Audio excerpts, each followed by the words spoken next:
Hello everyone, welcome to G centric. और आज से हम स्टार्ट करेंगे हमारे जितने भी जेई वाले स्टूडेंट है या एई वाले स्टूडेंट है, वो चाहे एसएससी जेई की तैयारी कर रहे हो, चाहे आरआरबी जेई की तैयारी कर रहे हो, या किसी स्टेट के जेई एई की या सब इंजीनियर की तैयारी कर रहे हैं, उन सभी के लिए आज से स्टार्ट हो रहा है electrical machines, most awaited subject जिसका सबको इंतजार रहता है।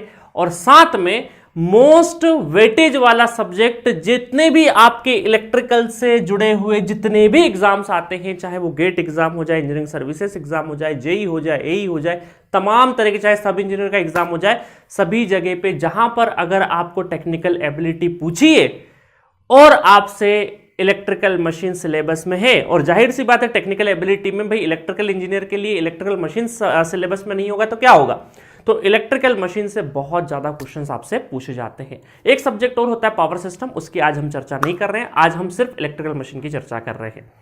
साथ में एक चीज और बताना चाहूंगा आपको कि एग्जाम में आता तो है ही सही, बट ये जो कोर्स है डेडिकेटेड जेई बेस्ड है।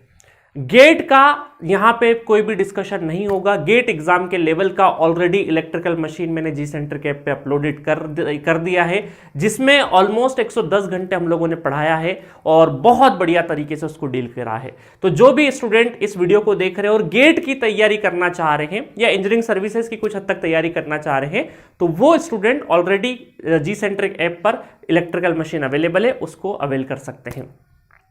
ये course dedicatedly RRB JE, SSC JE, AE, state JE, state AE, उनके लिए बनाया गया है।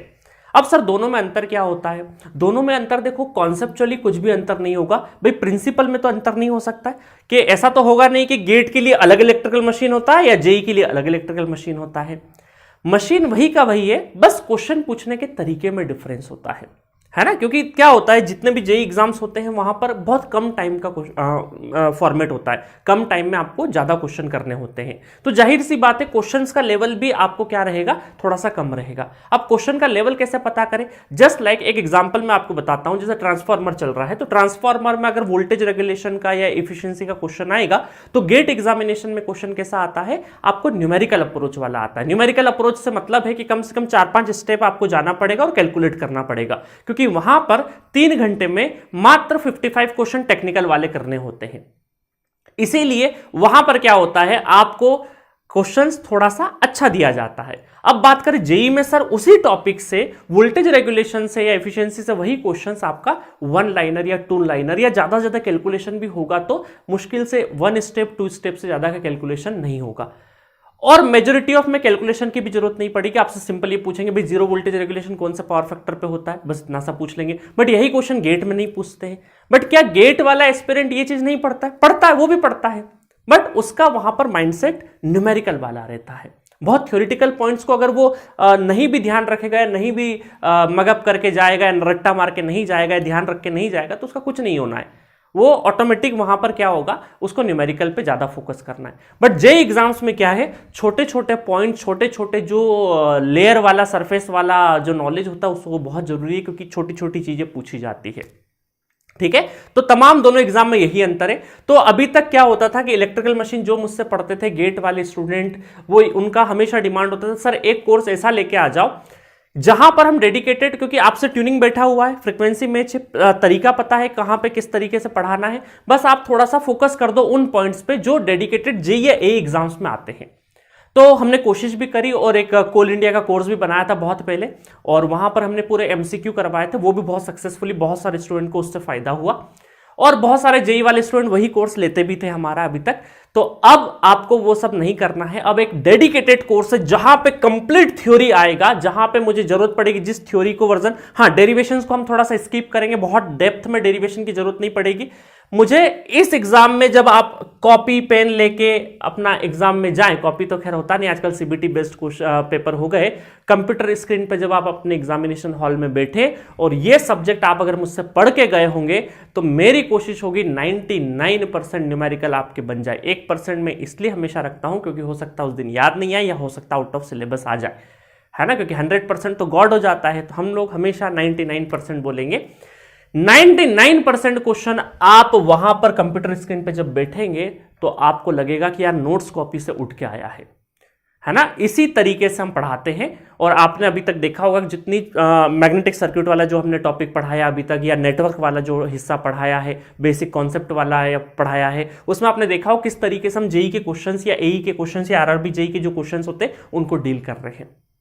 ठीक है, तो आपको कोर्स के अलावा कोई भी अदर मटेरियल नहीं लगाना है। सारा सारा सारा पूरी लाइब्रेरी बनी हुई, इस लाइब्रेरी से सारा कंटेंट छांट के इसका उसका इसका और मर्ज करके आपके सामने पेश कर रहे हैं, ताकि आप कम टाइम में, क्योंकि आप इसके लिए पे कर रहे हैं तो हमारी एक रिस्पॉन्सिबिलिटी है कि भाई आपसे जो हमने पेमेंट लिया है उसका रीपे किया जाए आपको। और वो रीपे किस टर्म में हो सकता है कि भाई आपको एग्जाम में सहूलियत हो, एग्जाम में आपको क्वेश्चंस कम टाइम में आप क्रैक कर पाए और एक बेहतर वर्जन वाला आपका सब्जेक्ट तैयार हो। ठीक है, चलिए तो स्टार्ट करते हैं इलेक्ट्रिकल मशीन्स। तो इलेक्ट्रिकल मशीन में बेसिकली हम लोग 5 मशीन्स की बात करेंगे, वैसे तो 4 ही होती है, 5वीं मशीन्स क्या होती है बताता हूं। पहला है ट्रांसफार्मर। तो ट्रांसफार्मर में हम देखेंगे सिंगल फेस और 3 फेस दोनों ही बहुत बढ़िया तरीके से, है ना। Single phase transformer and 3 phase transformer दोनों के दोनों बहुत बढ़िया तरीके से देखेंगे। और साथ में क्या होता है, ट्रांसफार्मर में कुछ कंस्ट्रक्शन डिटेल होती है जहां से क्वेश्चंस काफी पूछे जाते हैं। ठीक है, तो one of the favourite topic होता है एईजे एग्जाम में ट्रांसफार्मर, जहां से भर भर के क्वेश्चंस आते हैं। दूसरा फेवरेट टॉपिक होता है डीसी मशीन्स। इसमें जनरेटर और मोटर दोनों पढ़ेंगे हम लोग, जनरेटर और मोटर दोनों पढ़ेंगे। डीसी मशीन की खासियत यह है कि इसके कंस्ट्रक्शन फीचर से बहुत क्वेश्चंस पूछे जाते हैं, छोटे छोटे छोटे छोटे छोटे क्वेश्चंस बहुत पूछे जाते हैं और स्टूडेंट उनको रट्टा मार के चले जाते हैं। हम रट्टा नहीं मारेंगे, हम याद रखवाएंगे बट उसका लॉजिक के साथ, है ना। अब तो आप हैबिचुअल हो गए होंगे मुझसे पढ़ पढ़ के। तो डीसी मशीन्स हम लोग जनरेटर और मोटर बहुत बढ़िया तरीके से डिस्कस करेंगे। और न्यूमेरिकल की तो फिक्र छोड़ देना, भर भर के मैं न्यूमेरिकल कराने वाला हूं। न्यूमेरिकल का एक प्रॉपर सीक्वेंस होगा, प्रॉपर उसका डॉट कनेक्शन होगा, ताकि आपके दिमाग में बर्डन नहीं रहे, आपको एकदम याद आ जाएगा। ठीक है, तीसरा है इंडक्शन मशीन। इंडक्शन मशीन अगर कंपेयर करें ट्रांसफार्मर और डीसी के कंपेरिजन में, तो बहुत ज्यादा क्वेश्चन मैं अगर कंपेयर कर रहा हूं, है ना, क्वेश्चंस यहां से भी आते हैं, क्वेश्चंस यहां से भी आएंगे, बट इनके कंपैरिजन में थोड़े से कम क्वेश्चन पूछे जाते हैं। ये टॉपिक हॉट टॉपिक होते हैं। और ये जो इंडक्शन मशीन और सिंक्रोनस मशीन दोनों को मिला के एसी मशीन्स बोला जाता है। क्या मशीन बोला जाता है? AC machines. AC machines sir क्या ट्रांसफार्मर नहीं है, रोटेटिंग टाइप का नहीं है, वो स्टैटिक है, इस वजह से इसको हम क्या बोल सकते हैं, एसी रोटेटिंग मशीन में इंडक्शन और सिंक्रोनस। और अगेन फिर सिंक्रोनस जो मशीन होगा वहां से क्वेश्चंस बहुत ज्यादा पूछे जाते हैं। क्यों? क्योंकि जो आपके सिलेबस जो जेई लेवल का, जो आईएसएससी जेई, आरआरबी जेई या जितने भी जेई के सिलेबस होते हैं, उसमें सिंक्रोनस मशीन को एक अलग से आपके सिर्फ सिलेबस देखोगे तो एक अलग से यूनिट बना के दिया है उन्होंने, है ना। इलेक्ट्रिकल मशीन के साथ शामिल नहीं किया है, इसको एक अलग से सिंक्रोनस मशीन के नाम से दिया है। दैट मीन्स कि सिंक्रोनस मशीन पे अगर अलग से सिलेबस में गिवन है, अलग से एक कॉलम बना के दिया है उन्होंने, तो जाहिर सी बात है कि यहां से क्वेश्चन ज्यादा से ज्यादा पूछे जाएंगे और पूछते भी हैं। तो सिंक्रोनस मशीन से बहुत अच्छे क्वेश्चन पूछे जाएंगे। हालांकि हम यहां पे इंडक्शन मशीन में 3 फेस और सिंगल फेस दोनों का दोनों डिस्कस करेंगे, क्योंकि सिंगल फेस से क्या है, सिंगल फेस से थ्योरेटिकल क्वेश्चंस या एप्लीकेशंस जो होते हैं ना सिंगल फेस के, ये बहुत आ जाते हैं आपको, कि वॉशिंग मशीन में कौन सी मोटर यूज हो रही है, सीलिंग फैन में कौन सी हो रही है ना। इस तरह के छोटे छोटे छोटे हाउस होल्डिंग जो एप्लीकेशंस होते हैं उनकी मोटर्स पूछी जाती है, तो वो हम कवर करेंगे। सिमिलरली सिंक्रोनस मशीन में भी जनरेटर और मोटर, है ना, इसका जनरेटर ज्यादा फेमस होता है, जनरेटर और मोटर भी काफी फेमस है, दोनों के दोनों हम लोग बहुत अच्छे से डिस्कस करेंगे। अब ये स्पेशल मशीन्स क्या होती है, देखिए स्पेशल मशीन को अगर मैं एक नाम और दूं, स्पेशल पर्पस मशीन, कि कोई भी पर्टिकुलर टास्क परफॉर्म करना है तो उसके लिए कुछ स्पेशल मशीन डिजाइन करी गई है। अब ये अलग से इनके प्रिंसिपल्स नहीं होते, इन स्पेशल मशीन में कुछ मशीन्स के प्रिंसिपल सिंक्रोनस मोटर जैसे हो सकते हैं, कुछ के इंडक्शन मोटर जैसे हो सकते हैं, कुछ के डीसी मोटर जैसे भी हो सकते हैं, है ना, मिक्सिंग वाले चलेंगे। तो यहां पर कुछ special purpose, special task perform करने के लिए कुछ मोटर्स बनाई गई है, कुछ मशीन्स बनाई गई है, उनको हम लोग अच्छे से देखेंगे। उनके नॉर्मली कोई बहुत बेसिक अंदर डेप्थ में जाके कोई प्रिंसिपल्स वगैरह नहीं पढ़ने, आपको पता होना चाहिए कि ये फलाना मशीन किस काम में काम आता है ना, तो आपको एग्जाम में टिक करना आसान हो जाएगा। ठीक है, तो इस तरीके से चारों पांचों मशीन्स, 4 मशीन है बेसिकली, ये तो हमारा इसी के जो दोनों तीनों जो रोटेटिंग मशीन है उसके ही प्रिंसिपल पे बेस्ड मशीन से। ठीक है, तो अल्टीमेटली पूरा का पूरा सिलेबस हमारा कवर होने वाला है। और इसमें जो पहला टॉपिक है ट्रांसफार्मर, उसका मैंने सिलेबस हाथों हाथ लिख भी दिया है कि ट्रांसफार्मर को किस तरीके से हम लोग चलाने वाले हैं। तो आप सबको पता है, इसकी मैं ट्रांसफार्मर की जितनी तारीफ करूं उतना कम है, क्योंकि आपने बहुत तारीफें सुनी होगी अपनी पूरी इंजीनियरिंग में। तो ट्रांसफॉर्मर एक ऐसा मिरेकल साबित हुआ जिसकी वजह से आज हम पूरा का पूरा हमारा एसी नेटवर्क देख पा रहे हैं। आज हम घर में जो बिजली में जब आपको पढ़ा रहा हूं तो आसपास जितनी स्टूडियो में लाइट लगी हुई है ये इतनी कंफर्टेबल इसीलिए पहुंच पा रही है हम तक क्योंकि इस बीच में ट्रांसफॉर्मर है। तो ट्रांसफॉर्मर की वजह से ही पूरा एसी सिस्टम आज की तारीख में, पूरा एसी नेटवर्क आज की तारीख में जिंदा है। क्योंकि ट्रांसफॉर्मर क्या करता है, ट्रांसफॉर्मर बिना फ्रीक्वेंसी चेंज करे, बिना पावर को चेंज करे वोल्टेज को अप डाउन कर सकता है। स्टेप अप भी कर सकता है, स्टेप डाउन भी कर सकता है, और जैसे स्टेप अप करता है हाई वोल्टेज पे ले जाता है। हाई वोल्टेज से ट्रांसमिशन लाइन, जब ट्रांसमिशन होगा, ऑलरेडी मैं जब पावर सिस्टम में पढ़ाऊंगा तो स्टेप अप करेगा वोल्टेज को, और हाई वोल्टेज पे इलेक्ट्रिकल एनर्जी को ट्रांसफर करना इकोनॉमिकल साबित हुआ। और उसकी वजह से वापस हमें तो भाई लो वोल्टेज पे यूज करना था, हाँ, बहुत हाई वोल्टेज पे तो यूज नहीं करना था। तो हमने क्या किया, एक एंड पे ट्रांसफार्मर लगाया, स्टेप अप किया, बिजली ट्रांसफर करवा ली लंबी दूरी तक, और जब हमें डिस्ट्रीब्यूशन की बारी आई, जब बांटने की बारी आई बिजली को, तो हमने वापस स्टेप डाउन कर लिया। तो दोनों एंड पे बिजली के आदान प्रदान में कौन है सबसे ज्यादा इंपॉर्टेंट, ट्रांसफार्मर है। अब आप बोले सर जनरेटर भी तो इंपॉर्टेंट है कि बिजली तो वही जनरेट कर रहा है। हाँ भाई, जनरेट बिल्कुल इंपॉर्टेंट, हर एक चीज का देखो क्या होता है कंट्रीब्यूशन, चाहे वो गिलहरी बराबर ही क्यों नहीं हो। रामायण में सुना होगा ना कि किसी का भी रोल अगर चाहे गिलहरी के बराबर ही क्यों न हो, वो इंपॉर्टेंस रखता है पूरे मिशन को अकम्प्लिश करने के लिए। तो सिमिलरली पावर सिस्टम में भी जनरेटिंग एंड से लगा के हमारे घर तक जो बिजली आ रही है उसमें हर एक कंपोनेंट का रोल उतना ही इंपॉर्टेंट है। बट फिर भी इसमें सबसे ज्यादा मिरेकल जो साबित हुआ वो है ट्रांसफॉर्मर को, क्योंकि जनरेशन हम कर लिए बट इसको पहुंचाएंगे कब तक, जब तक आप घर तक या उसका एप्लीकेशन या यूटिलिटी नहीं होगा उसका कोई मतलब नहीं है ना। तो इसीलिए ट्रांसफॉर्मर बहुत इंपॉर्टेंट है। तो अब मैं बहुत ज्यादा इसकी तारीफ में फुल नहीं बांधूंगा। और अच्छा, एक चीज और है, ट्रांसफॉर्मर क्या स्टैटिक डिवाइस है, इस वजह से इसकी इफिशियंसी भी बहुत होती है। कोई रोटेटिंग मैकेनिज्म तो है नहीं, तो इसलिए इसकी इफिशियंसी भी बहुत ज्यादा होती है ना। चलिए, तो इसमें पहले पढ़ेंगे हम बेसिक प्रिंसिपल के बारे में। ऑलरेडी मैं फेराडे और लेंज लॉ को बहुत अच्छे से डिस्कस कर चुका हूं, कहां पे, मैग्नेटिक सर्किट में। तो यहां पे शॉर्ट इंट्रोडक्शन में दे दूंगा दोनों का, अदरवाइज बाकी बहुत डिटेल वर्जन में मैग्नेटिक सर्किट में हम लोग कवर कर चुके हैं। तो बेसिक प्रिंसिपल के बाद सेकंड नंबर पढ़ेंगे हम लोग कंस्ट्रक्शनल डिटेल। बहुत इंपॉर्टेंट, बहुत मजा आएगा। कंस्ट्रक्शनल डिटेल देखोगे तो आपको सचमुच एक इमेजिनेशन होगा कि अच्छा हमारे गली नुक्कड़ पे जो ट्रांसफार्मर लगा हुआ है हमारे घर के आसपास वो कैसा दिखता है, उसको देखना चालू कर दोगे, नोटिस करना चालू कर दोगे, है ना। देखते तो थे ही सही, नोटिस नहीं करते थे, अब आप निकलोगे तो नोटिस करोगे। थर्ड नंबर है आइडियल ट्रांसफार्मर। तो सबसे पहले इंजीनियर्स ने क्या किया, आइडियल ट्रांसफार्मर बनाया कि एक आइडियल मशीन की कल्पना की जाए। कोई आइडियल नाम की तो कोई चीज होती नहीं है। आप जैसे सोचते हो आइडियली कि आज मैं 8 घंटे पढ़ूंगा, बट प्रैक्टिकली वो हो नहीं पाता है ना, वो कहीं 8 से कम रह जाता है। तो इसका मतलब है कि सबसे पहले काल्पनिक मशीन बनाई गई, आइडियल ट्रांसफार्मर की कल्पना की गई, और फिर आइडियल मशीन को बेस बना के फिर उसमें प्रैक्टिकलिटीज मिक्स करी गई। प्रैक्टिकलिटीज मिक्स करने का मतलब क्या है, प्रैक्टिकलिटीज मिक्स करने का मतलब है कि अब देखो इसके अंदर क्या होगा, मैं थोड़ा सा लिख देता हूं यहां पे।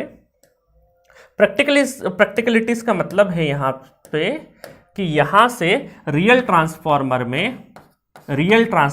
में या प्रैक्टिकल ट्रांसफार्मर में भाई लॉसेस होंगे। कौन कौन से लॉस होंगे, कोर लॉस होंगे, कॉपर लॉस होंगे, लीकेज होगा। इन सबको जब हम कंसिडरेशन में ले लेंगे, तो हमारा प्रैक्टिकल ट्रांसफार्मर बन जाएगा। प्रैक्टिकल ट्रांसफार्मर के बाद इसका इक्विवेलेंट डायग्राम कैसे बनता है, क्या बनता है, सब देखेंगे हम लोग। तो फिर इन लॉसेस की चर्चा करेंगे। अब कोर लॉस के अंदर 2 टाइप के लॉस होते हैं। कौन कौन से लॉस होते हैं, हिस्टेरिसिस लॉसेस और एडी करंट लॉसेस। इनकी भी चर्चा करेंगे हम लोग। तो core loss, copper loss, leakage, जब ये सारी प्रैक्टिकलिटीज मिक्स होगी तो हमारा क्या बनेगा, प्रैक्टिकल ट्रांसफार्मर बनेगा। ठीक है। उसके बाद जो टॉपिक है ट्रांसफार्मर टेस्टिंग, कि भाई अब बन चुका है, मशीन बन किया, अब इसकी टेस्टिंग करेंगे।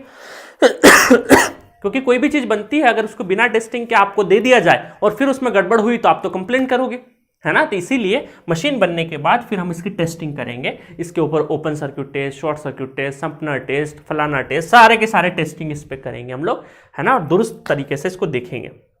उसके बाद हम पढ़ेंगे इसका कुछ हमें देखो टेस्टिंग करने के बाद हमने दे दिया भाई ओपन सर्किट से या शॉर्ट सर्किट से कितना लॉस होगा, क्या लॉस होगा, हम नेम प्लेट रेटिंग पे उसको बना भी देंगे भाई इतने इतने लॉसेस से, ग्राहक को कस्टमर को पहले ही बता देंगे ना ये सारी चीजें हैं। उसके बाद क्या आएगा, जब इसकी यूटिलिटी के लिए काम पड़ेगा तो कुछ यूनिट सिस्टम होता है जिससे एनालिसिस करना आसान हो जाता है, तो पर यूनिट सिस्टम हम लोग पढ़ेंगे। ये per unit system power system में भी बहुत अच्छे से मैं पढ़ाऊंगा, वहां पर इसकी यूटिलिटी इससे ज्यादा है, बट शॉर्ट इंट्रोडक्शन हम लोग यहां पर ले लेंगे पर यूनिट सिस्टम का।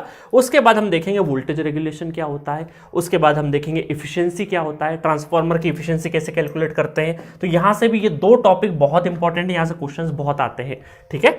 चलिए, खैर जेई लेवल में तो हर एक जगह से क्वेश्चंस आने की संभावना रहती है, क्योंकि छोटा छोटा चीजें पूछना है ना, तो हर एक चीज को आप कवर करते हुए चलेंगे। नेक्स्ट है आपका 9th नंबर पे डॉट कन्वेंशन, डॉट लगाना सीखेंगे हम, पोलरिटी टेस्ट करना सीखेंगे। एक टेस्ट होता है पोलरिटी टेस्ट, उसको हम देखेंगे, और डॉट कन्वेंशन, डॉट कैसे लगाते हैं। बहुत सारे स्टूडेंट को गड़बड़ होती है डॉट में बहुत बढ़िया तरीके से आपको सिखाऊंगा।